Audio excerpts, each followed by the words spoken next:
Hello everyone. So let's start with another date. Today I guess it's the date 12th. And let's just say that आज क्या है? आज पूरा English पे लिया है हमने एंड इंग्लिश ग्रामर और बाद में क्लोज टेस्ट उस पे किया है. So let's start with it and I hope you guys already know the drill. Like the video, comment करो जो भी तुम्हें वीडियो पसंद आ रहा है, वीडियो में जो भी तुम्हें पसंद आ रहा है या फिर तुम्हें अगला वीडियो किस पे चाहिए वो कमेंट कर दो. According will pick it up in the coming few days. ठीक है? चलो.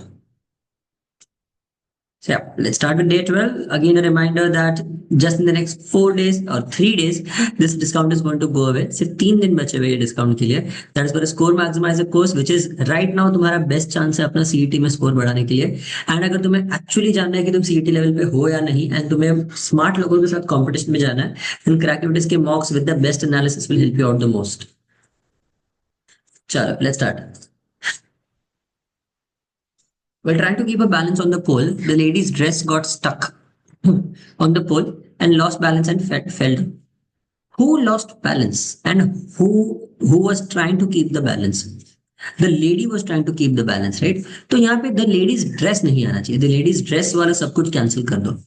The lady lost her balance. The lady lost her balance on the pole and fell down as her dress got stuck on the pole. On the pole and fell down. Lost her balance on the pole, just lost her balance and fell down after her dress stuck. Where? यहाँ पे option D fits perfectly because she lost her balance and fell down as her dress got stuck on the pole. So option D perfectly बैठ रहा है. She is a well acclaimed dancer and has been dancing professionally for the last 6 years. सबसे पहले ये questions में देखो कि question सही है या गलत. मोस्ट स्टूडेंट्स ऑप्शंस में कुछ ना कुछ फोर्सफुली ट्राई करते हैं घुसाने की. This question is right by itself. I tell you why the others are wrong. Is dancing professionally since. अगर सिंस आया तो इज नहीं आ सकता, हैज बीन आना चाहिए बिकॉज सिंस मतलब पास्ट परफेक्ट की बात चालू है. तो बी गलत हो गया. Has been in the dancing profession for. Has been in the dancing profession for की जरूरत ही नहीं है because it is absolutely grammatically सही है. Has been dancing professionally for, has been in the dancing profession for. C सही है but it is too wordy. हमें जितना हो सके छोटा आंसर सही निकालना है. ओके, ए एंड सी दोनों सही है बट सी में बहुत ज्यादा वर्ड्स है, सी बहुत बड़ा है, इसकी जरूरत नहीं है, एक्स्ट्रा की जरूरत नहीं है. Has been dancing professionally since and has been in the dancing profession since. Since के बाद तुम कोई टाइमलाइन नहीं, तुम एक पर्टिकुलर पॉइंट इन टाइम बोलते हो. Since 2013, since 1994, since 2015. वैसा सिंस के बाद लास्ट 6 इयर्स नहीं बोलते. लास्ट 6 इयर्स के पहले हमेशा फॉर आना चाहिए. So that is why D and E दोनों गलत है. ये सब निकाल के फाइनली अपने पास ऑप्शन ए बचता है which is by itself the question. The question is completely right. Option A is the answer that you will mark. India is an agriculture dash country. More than 70% of India's population is either directly or indirectly dash in the agricultural activities. इधर मुझे लग रहा है that involved या फिर involved आएगा, connected to या फिर involved. The farmers feed the entire nation, but it is a dash fact that they are entangled in the dash of starvation. It is a sad fact. मैं अपने आप से भर रहा हूँ involved.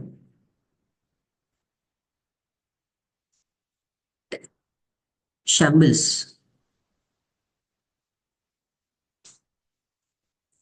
Recently, the central government has passed new bills for the farmers and agricultural sector, but farmers are opposing these bills.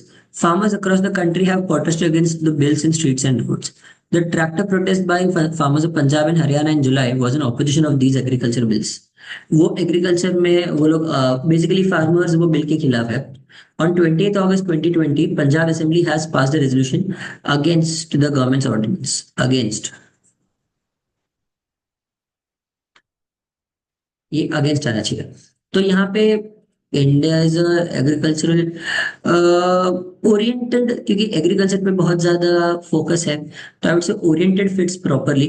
Dominated बहुत ज्यादा हो जाएगा. It's not dominated you would say because India का it's a huge part of Indian population, but it's not dominating because, well, domination has a negative sensibility to it as well.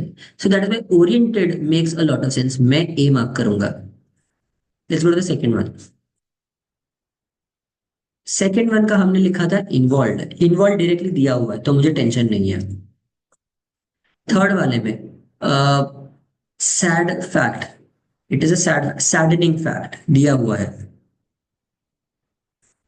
Kamli is the opposite of sadly, तो वो तो नहीं आएगा। India is entangled in the shambles of starvation, shambles मतलब उसकी बेड़ियों में उसने जकड़ लिया है। Disguise, fetters, fetters is right. Fetters का मतलब वही होता है जो तुम्हें कुर्सी पे अगर किसी ने तुम्हें बांधा है ना तो उसे फेटर्स बोलते हैं। तो पता है तुम्हें, जब हम देखते हैं कि मूवीज में जब भी किसी का एग्जीक्यूशन होता है और कुर्सी पे बांधते हैं तो कुर्सी पे यहाँ पे रस्सी से बांधते हैं, right. I show you proper video में, या। तो अगर एक कुर्सी है, कुर्सी को मेरा हाथ बांधा हुआ है, सो that is called a Fetter. Okay, तो वो फेटर्स ऐसी चीज जो तुम्हें हिलने नहीं देती। तो यहाँ पे शैम्बल्स की जगह पे फेटर्स बराबर रहेगा, option B Bombay. And last one we said against, accepting नहीं, फोर्सिंग नहीं, कंफर्मिंग, रिजेक्टिंग, रिजेक्टिंग बराबर बैठेगा बिकॉज वो उसके अगेंस्ट है। ठीक है। This is how we solve cloze test and grammar. Obviously, if you want to learn more of this, then our courses are always open to you, and you are more than welcome to learn from Crackery tests. And if you need any more information, तुम्हें अगर इनमें से कुछ भी सीखना है तो ये सब कुछ, as I said, is already included where I told you, in our course. You are more than welcome to join using the code CET25. चलो, I hope you guys like this video. Please make sure that you're clicking on the like button and commenting तुम्हें ये video कैसे लगा और अगला topic तुम्हें क्या चाहिए।